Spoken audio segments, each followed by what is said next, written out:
Hello, how are you guys? So it's Thursday, not really, but you're watching it maybe on Thursday. And my dad is old, so I'm up visiting him. But you still have work to do, so I thought I would record the lecture before I went, in case my dad wants to party every day now that he's 80. You just never know, do you? Okay, so want to mention a couple of things before I get into the weekly question kind of stuff and reminding you, excuse me, a little bit about the civil rights movement, that sort of stuff. I think the thing that I forgot to mention in the lecture last time was about the beat movement and rebels without a cause, that kind of stuff. So what you start to see kind of as a backlash to that, hey, let's all fit in and do family stuff and get married really early and have 3 kids and a white picket fence and that kind of stuff. You see a little bit of the development of a counterculture, not quite the way that you'll see it in the 60s, but kind of a beginning with some, more salacious novels or novels with bad language at the very least. They mentioned the stuff about J.D. Salinger, Blackboard Jungle, Rebel Without a Cause. Those are movies, by the way, the last 2 things. Catcher in the Rye is the Salinger novel, where people are starting to market themselves to teens who might be a little rowdier or want to watch or listen to something a little more racy, and something that resembles maybe juvenile delinquency is what the book will talk about. Um, and then you see the rise of musicians like Elvis Presley, who are a little more overtly sexual. You would probably look at Elvis and go like, not really, but for the time period, maybe so. And then also publication of things like Playboy magazine, which isn't exactly the most family-friendly choice. And I honestly have no idea if they still produce such a thing, but they probably take care of a lot of that sort of related stuff online. However, there's also something called the Beat Generation, which is really more about music and poetry during that time period. And it could be a reference to somebody being beaten down because they're just tired of that mainstream culture. Or it could be a reference to being beatified, which is where they turn you into a saint. Beatified, you guys say that all the time, right? But the idea is that you kind of move away from the mainstream culture and write more, write against conformity, against materialism, maybe more about self-expression, free speech, sexual self-expression, that sort of stuff. And you see this kind of with the generation of people that wear the beanie hats and the long sleeve turtlenecks and go to poetry readings and coffee houses, and people snap their finger rather than clap, that sort of thing. So it's sort of the pre-hippies. The beatniks are kind of the pre-hippies. So that would be my explanation of them, which you may or may not agree with. And of course, you never have to agree with me, except, when I tell you like, hey, if I were you, I'd put this in my answer. You should agree with that. I mean, because I do grade your stuff. All right. And I was, dang it. I closed the poo-poo. I closed the weekly question thing. And I know the weekly question's about, excuse me for a yawn. The weekly question is about the civil rights movement, but I want to put up the actual weekly question. So, you know what I'm saying. So hang on 1 second. Let me get to the right screen. Don't you hate it when this stuff happens? But I know you're already pretty familiar with the civil rights movement. So this question, of course, should be pretty good for you. Let me just copy it and paste it into the notes, maybe. Excuse me, that was beautiful, wasn't it? All right, so. Okay, I know, I'm so close. And you're thinking, I logged in to watch this and you're not even ready for me. Come on, give me a break here. Here we go, so sorry. Sorry. All right, lecture notes. There it is. Okay, so I typed or pasted in the question. It has the 1 here. So that's the weekly question. I'll type that in and you'll see it. Well, do we really need a 2 for that? No. So weekly question. Because I know at least one of you would ask me, like, what page number should I look at in the book? 970 to the end of the look at those pages. It will take care of you, I promise, to the end of the chapter, not the entire book. Civil rights movement gains momentum in the 1950s, nearly 90 years after Reconstruction. Explain why the movement finally took off in the 50s, what caused it to do so, and think back to previous chapters. So you're thinking back to previous chapters about why it took off. And of course, you also want to talk about what evidence there is that it did take off. So you got to talk about the stuff that happened, but you've also got to talk about why it took off. So let me give you some hints about, things I would put in my answer. And again, you never have to take my advice, but on these things, you should take my advice because I do grade your work. So I would talk about, now these are not the only things I would talk about, but I would talk about Plessy v. Ferguson, and that's 1896. I would talk about Truman's desegregation. Well, I wouldn't talk about it in this order of the military. I feel like that is, it's 48, like 49, but I could be wrong. So double check on the date for that. That's why I'll put the question mark. But also talk about military service by millions of people of color in World War I and World War II, primarily World War II and the Double V campaign. And you go like, I don't remember that. Yes, you do. If not, look it up in the glossary or look it up in the index, you'll find it. But just the idea that if we're going to go overseas to end fascism and racism in Nazi Germany, why not end it at home as well?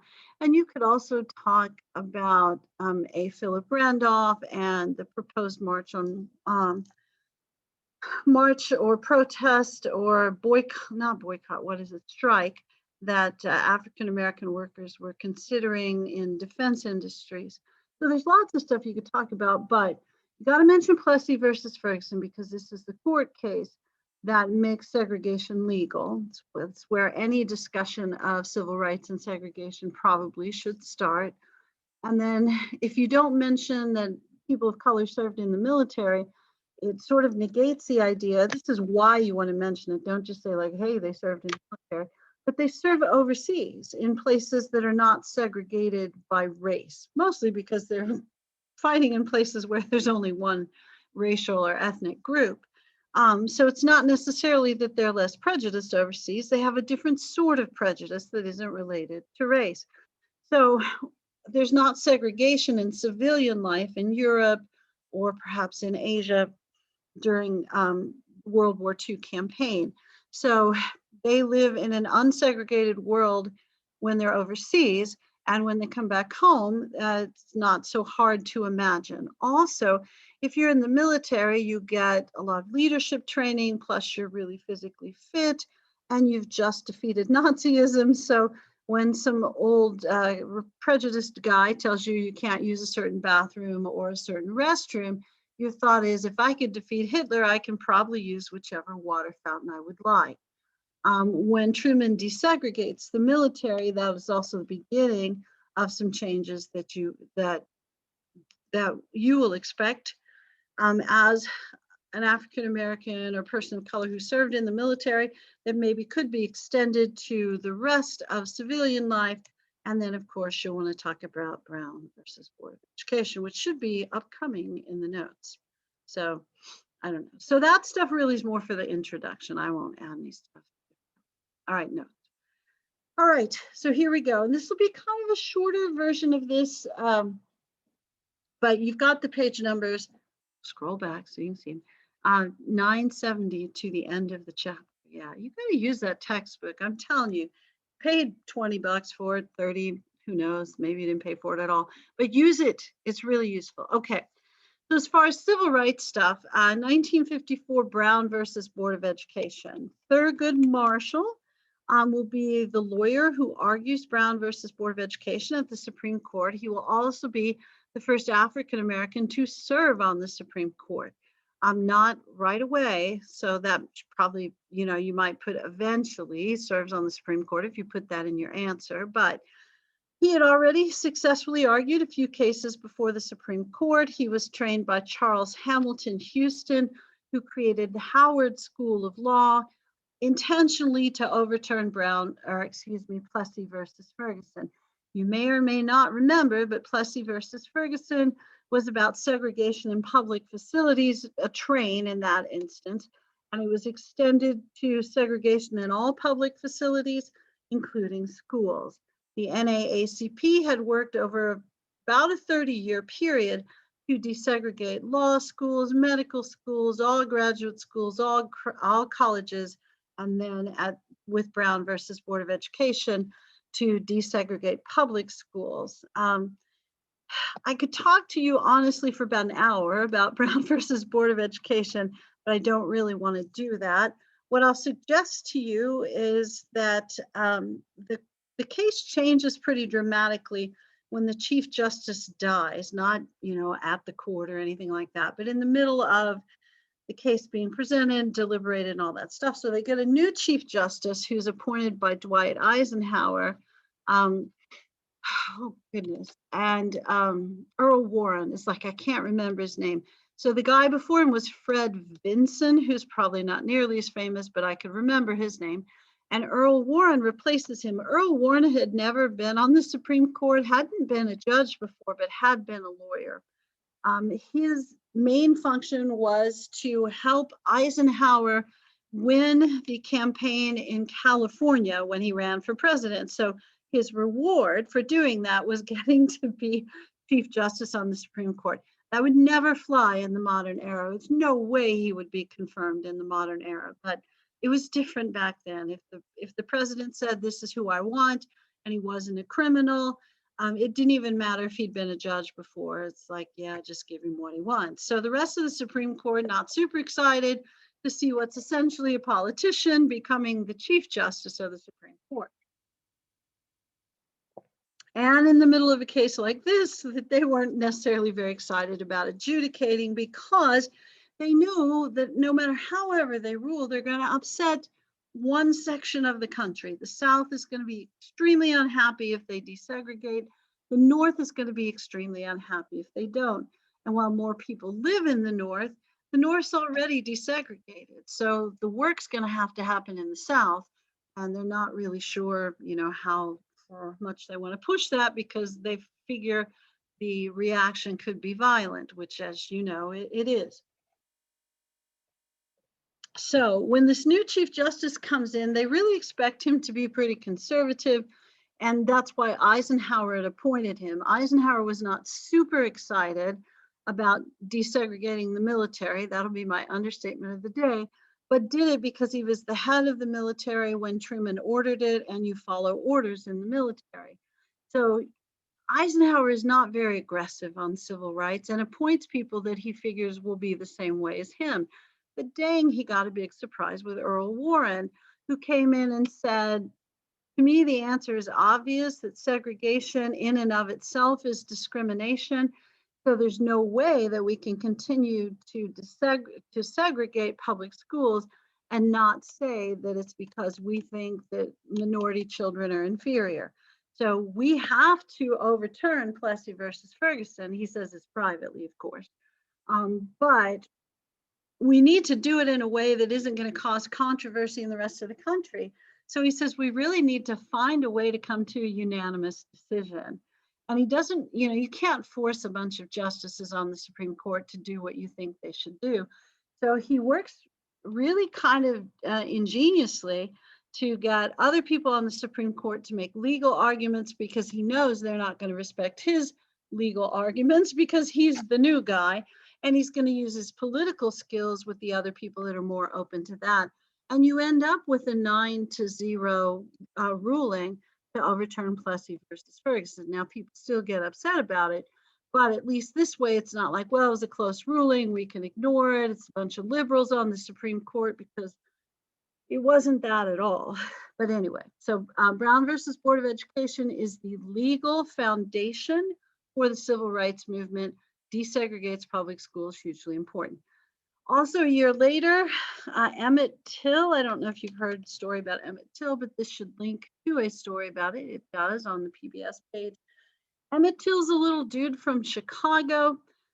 His dad had been in the military, was serving overseas. His mom worked at a bank or office or something. She had an office job, and she was a pretty well-employed woman, nicely dressed, really well-spoken, that kind of stuff. But she's from Mississippi, and she wanted her son, because she's going to be at work. The dad's overseas. Like, I'm just going to send you to stay in the summer with your cousins and your great uncle and your grandparents, and that kind of stuff down in Mississippi. Now, Emmett's 14, and he's kind of a big kid. He's 6 feet tall, that kind of stuff. But you can click on the link and see pictures. He's got the baby face. I mean, he does not look like anything but a 14-year-old kid.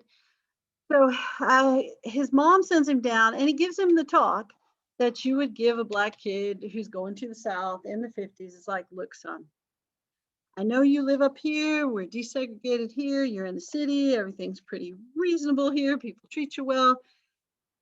Mississippi's a little different. So I'm just going to tell you, don't talk to white people. Just don't talk to white people, especially white women. You only talk with your relatives. If you're out in public, don't even look at a white person. You look down at your feet, because it's just not safe.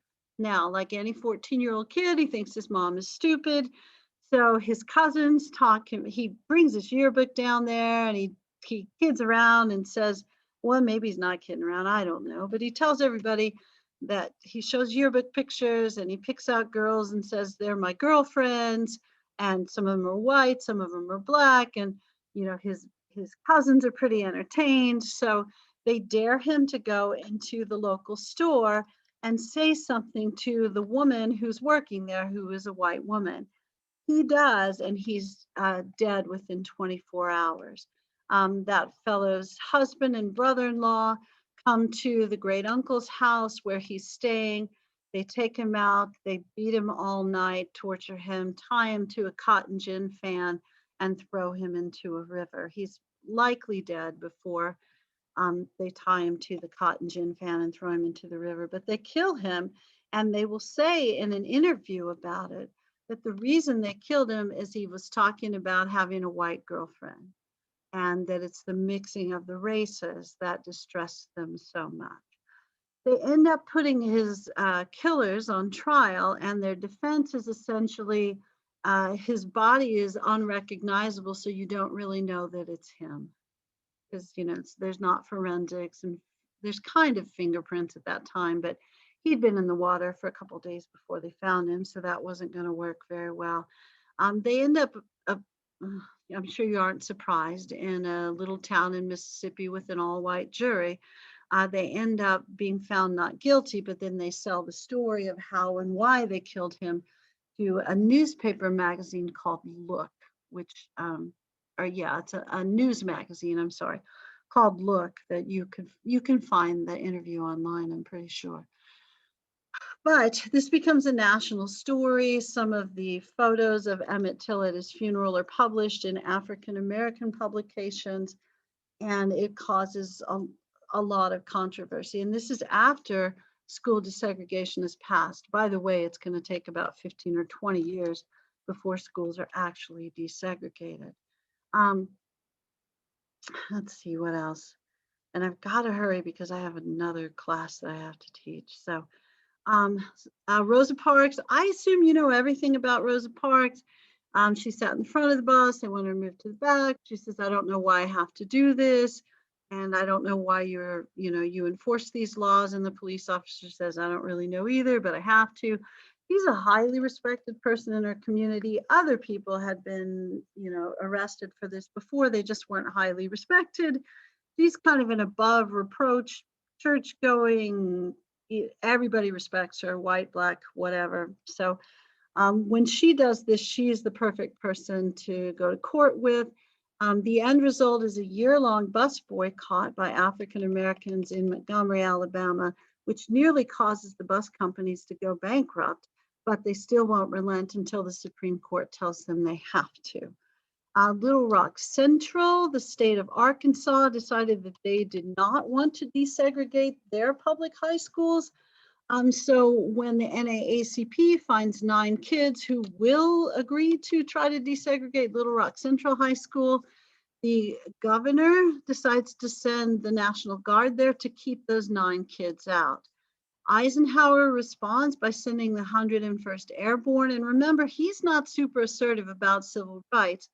However, he's not going to have the governor of Arkansas telling him that he can't enforce a Supreme Court ruling.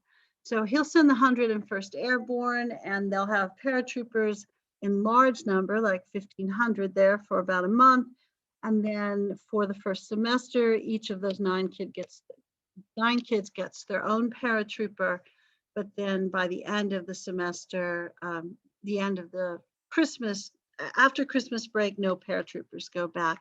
One kid ends up graduating the state of Arkansas, then the next year quietly just says, okay, no public high school at all, and gives out private school vouchers, and private schools could segregate and discriminate, and they did. So, oops. And that lasts for a couple of years in Arkansas. So, and the Eisenhower administration doesn't do anything about that because that wasn't an in your face, here's the National Guard, you can't do what you want to do sort of thing. All right.